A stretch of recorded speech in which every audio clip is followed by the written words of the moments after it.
Hello and welcome. Today we are going to deal with part 3 of history chapter from trade to territory. If you missed the first two parts, don't worry, I've left the links here and also in the description box below. Do check it out and then come back to this one. If you are done with it, let's get into this class. Let's see how company rule expands.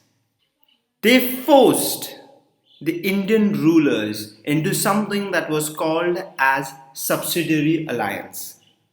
According to the terms of the subsidiary alliance, the Indian rulers were not allowed to have their independent army.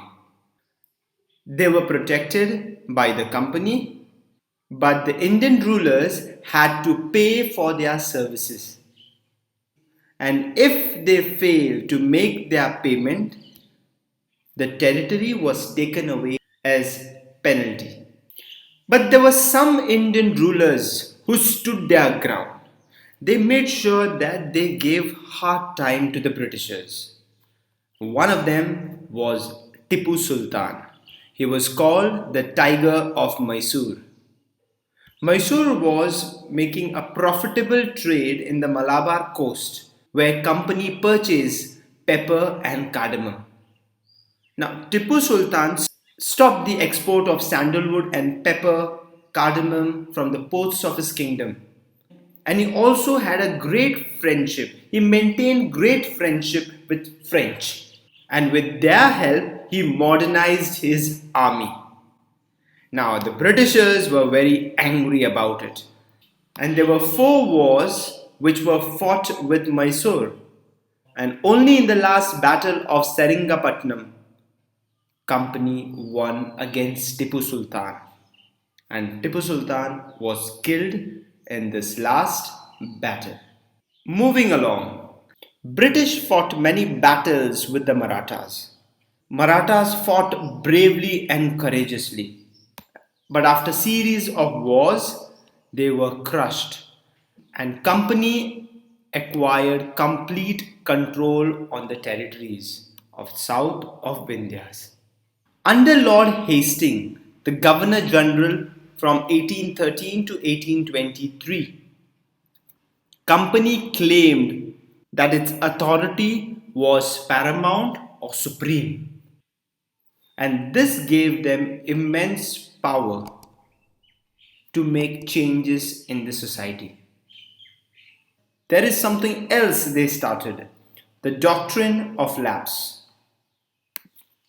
Lord Dalhousie, who was the Governor General from 1848 to 1856, he devised a policy called the Doctrine of Lapse. The doctrine declared that if an Indian ruler died without a male heir or without a male child, his kingdom would lapse, that is, become part of company territory. In this way, they annexed or they captured or they acquired places such as Satara, Sambalpur, Udaipur, Nagpur, Jhansi, etc.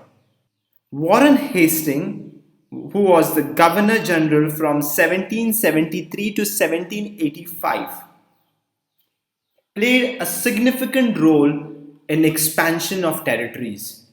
There were 3 presidencies, Bengal, Madras and Bombay, and they were ruled by a governor with supreme head as Governor General.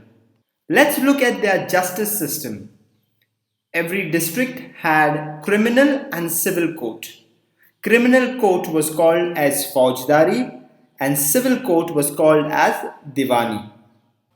Let's talk about the army of the company. Now, before we talk about the army of the company, let's talk about the Mughal army.